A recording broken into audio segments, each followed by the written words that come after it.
Et pour en parler, nous recevons sur ce plateau Jean-François Kandji-Kombe, analyste politique. Bonsoir monsieur. Bonsoir. Merci d'avoir accepté notre invitation. On l'a vu, les contours de la transition se dessinent un peu plus au Gabon avec la nomination de nouveaux membres du gouvernement, la publication de la charte. Le nouveau gouvernement est composé de 26 membres dont 5 femmes. La liste n'est-elle pas trop longue pour un gouvernement dit de transition ? Alors, pour répondre à votre question, il faudrait le replacer dans le contexte et revenir peut-être aux fondamentaux, un ou deux fondamentaux. Le premier fondamental, c'est que tout ce qui se passe au Gabon aujourd'hui, depuis le coup d'État, est regardé avec beaucoup d'espoir. Avec beaucoup d'intérêt et beaucoup d'espoir dans la sous-région et peut-être plus largement en Afrique. Et la question de la forme du gouvernement, en tout cas du nombre de ministres, est une question de consensus. Dans le contexte où nous sommes, nous n'avons peut-être pas le temps de le dérouler ici, mais le général Oligui a fait avec ses frères d'armes, il a posé un acte qui répondait à quelque chose, qui était une sorte de coup d'État permanent, constitutionnel, avec révision de la Constitution, modification de la Constitution, la prise de tout un pays en otage, fraude électorale massive, etc., etc. La mise au pas des institutions, et ça on le connaît en Afrique centrale, et moi je suis centrafricain notamment, et on le connaît notamment en République centrafricaine, et donc il y a une situation nouvelle. Et dans cette situation nouvelle, il y a, peut-être que nous y reviendrons tout à l'heure, un consensus de la société gabonaise qui est en train de se dessiner et qui est d'ailleurs l'élément qui fait espérer dans ce qui est en train de se passer au Gabon. Et en tant que centrafricains et fils d'Afrique centrale, nous avons tous intérêt à ce qui se passe au Gabon réussisse. Ce processus réussisse et il a bien pris le chemin de la réussite. Et s'agissant des membres du gouvernement, je note surtout, au-delà du nombre, qu'il y a une sorte de principe d'inclusion qui a gouverné la formation de ce gouvernement. On retrouve d'anciens ministres de l'ancien système, on retrouve des membres de l'opposition, on retrouve des gens de la diaspora. Donc il y a vraiment un processus vertueux qui est en train de se dérouler et attendons de voir la suite.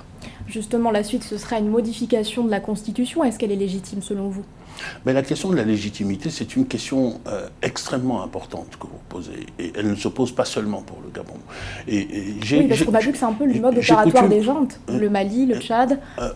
C'est pas exactement les mêmes situations. Le Mali, du début, le premier coup d'État, on peut le comparer à ce qui se passe au Gabon, parce que j'ai coutume de dire qu'il ne faut jamais oublier l'ordre de déroulement des choses. Il y a un fait qui est posé, il y a un autre fait qui est posé, qui répond au premier fait. Dans le cas du Gabon, ce qui s'est passé, c'est ce que j'expliquais tout à l'heure, il y a eu un coup d'État constitutionnel, un coup d'État permanent. Et lorsqu'on dit coup d'État constitutionnel, on a tendance à focaliser sur un texte. C'est simplement la modification d'un texte. Mais en réalité, non. C'est un changement profond de régime qui ne regarde plus à l'intérêt de la population, un régime qui se militarise, en tout cas devient un régime oppressif et répressif, avec tous les moyens de l'État qui sont dirigés pour la répression des citoyens, de l'opposition, de la société civile, etc. Et donc il faut bien avoir ça à l'esprit lorsque on apprécie un coup comme celui qui a été fait au Gabon. Ce coup, il répond à ce qui a été fait. Vous savez, en droit international, il y a ce qu'on appelle la réponse à l'illicite. Il y a un fait illicite, contraire à la loi, qui est posé au départ. Le deuxième fait, qui est contraire à la loi également, qui est posé pour répondre à celui-ci, est légitime. C'est peut-être un contournement de votre question, mais ce que je veux dire, c'est qu'aujourd'hui, le peuple gabonais est la seule mesure de la légitimité de ce qui s'est passé. Et le peuple gabonais s'exprime depuis le premier jour en faveur de cela. On a entendu des mots qui sont des mots extrêmement forts. Libération, ça montre dans quelle profondeur, dans quel abîme le peuple gabonais se trouvait avant ce coup. Ça parlait de révolution de palais. Est-ce que vous êtes d'accord avec ce terme ? Alors, c'est un terme, il est dans son rôle d'opposant. Hein.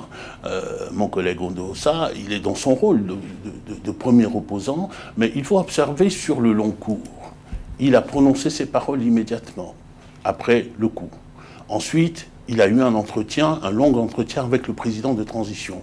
Et dans le dernier interview qu'il a donné, il a plutôt donné un autre signe. Il s'est réjoui du fait que les personnages les pires du clan Bongo aient été dégagés par ce coup d'État, et il a dit très clairement que l'opposition devait participer au mouvement pour continuer et amplifier ce mouvement-là. C'est-à-dire que l'opposition accepte cette transition. L'opposition, si j'en crois ce que M. Ndosa dit, l'opposition va participer à la dynamique. Et ça fait partie d'un de ces éléments forts, je crois, de cette transition-là.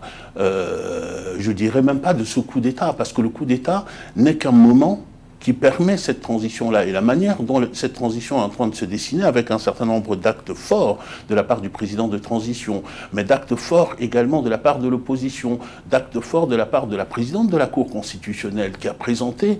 Elle a été démise de ses fonctions. Qui a été démise de ses fonctions, mais surtout qui a présenté ses excuses au peuple gabonais. Elle était restée longtemps en place. Et donc, il y a toute une série d'actes qui m'apparaissent comme étant des actes d'assainissement. Et ces jalons-là qui se posent sont des jalons, je disais tout à l'heure, vertueux. Et je crois dans cette transition. Une transition, par contre, dont on n'a pas la durée. Est-ce qu'on a des pistes ? Alors, ce que j'observe, c'est que la charte de transition a été adoptée très rapidement. Dans le contexte tel qu'il se présente aujourd'hui au Gabon, il s'agit de construire un consensus. Et c'est ce consensus-là qui va être la base de la transition. Et la charte de transition est un acte qui a été pris unilatéralement par le chef de l'État de transition. Il n'est pas exclu, si on regarde d'autres expériences, qu'il puisse y avoir des actes additionnels à l'acte de transition. Et je crois que des consultations sont en train d'être menées. Et le résultat de ces consultations-là permettra peut-être d'apporter des amendements ou de ne pas apporter des amendements. Parce que aujourd'hui, on réfléchit à la question de la fin de la transition, la durée de la transition et des personnes qui se présentent à la transition comme s'il y avait une sorte de loi suprême d'airain qui aurait été posée. Cette loi n'existe pas. C'est le consensus des acteurs qui fait qu'on exclut un tel ou qu'on fixe le délai de transition à un tel, et il faut laisser les consultations telles qu'elles sont en train de se dérouler, et puis les acteurs gabonais sont les premiers, et je leur fais confiance pour pouvoir trouver la bonne solution. Il y a eu des consultations, en tout cas vous en parliez avec le président Faustin Archange Touadéra, qui a été mandaté par la CEAC pour assurer la médiation avec la junte. Les deux parties se seraient entendues pour l'élaboration d'une feuille de route pour un retour à l'ordre constitutionnel. Est-ce qu'on en sait un peu plus sur les contours de ce document ? Alors, avant d'en arriver au document, je ne peux pas ne pas signaler quand même que c'est une ironie formidable du sort, que celui qui vient en envoyé de la CEAC, ce soit le prototype même de la gouvernance contre lequel ce coup a été fait au Gabon. Il a modifié la Constitution, il a triché à des élections, il a mis toutes les institutions de l'État à ses pieds. Et le coup d'État constitutionnel, c'est celui-là. Il se trouve qu'il est président de la CEAC, président en exercice, donc de la CEMAC. Donc il était normal qu'il puisse être envoyé, mais je dirais qu'en allant au Gabon, il a observé peut-être par anticipation ce qui pourrait être son sort, qu'on pourrait souhaiter en République centrafricaine. Mais s'agissant de la feuille de route, moi ce que je crois, c'est que la première feuille de route, ce sont les acteurs gabonais qui doivent la définir. Ils ont déjà anticipé, ils l'ont déjà fait. Et ils ont montré que malgré ces décennies de dictature, ces décennies d'une dictature qui a tenté d'éliminer par tous les moyens les hommes capables sont toujours là, et les femmes capables sont toujours là. Et donc je crois beaucoup plus à ce qui est en train d'être fait par les acteurs gabonais qu'à une réaction de la CEAC. D'ailleurs, il faut observer que la CEAC ne dispose pas des moyens de la CEDEAO pour faire ce qu'elle est en train de faire. Elle essaie d'intervenir militairement. Non, parce que la CEDEAO a un protocole. il y a une volonté juridique qui a été inscrite dans un protocole, dans une convention qui a été signée par tous les membres de la CEDEAO. C'est le protocole sur la bonne gouvernance et sur la démocratie. L'équivalent n'existe pas dans le cadre de la CEAC ou de la CEMAC. Donc en Afrique centrale, ceci n'existe pas. Donc tout ce processus est assis simplement sur une volonté politique et il n'y a pas d'engagement formel, parce que s'il y avait engagement, beaucoup de pays, dont le pays d'où vient le médiateur, beaucoup de pays auraient eu à répondre des actes qu'ils ont posés hier, notamment. Donc, il faut souhaiter que la CEAC laisse la marge de liberté nécessaire et donne la confiance qui est nécessaire aux nouvelles institutions pour qu'elles continuent à avancer sur la bonne voie qu'elles ont empruntée. Et une des choses qui est marquante à mes yeux, c'est la manière consensuelle dont ce coup d'État et cette transition est en train de se dessiner par rapport à d'autres coups d'État et d'autres transitions que nous connaissons très bien en Afrique, mais que nous n'avons pas le temps ici d'explorer, qui sont plutôt des coups d'État, des transitions heurtées, des transitions qui ont besoin d'activer la confrontation, la haine parfois. Ce qui est en train de se passer au Gabon... c'est vraiment pour mettre fin à une dynastie aussi.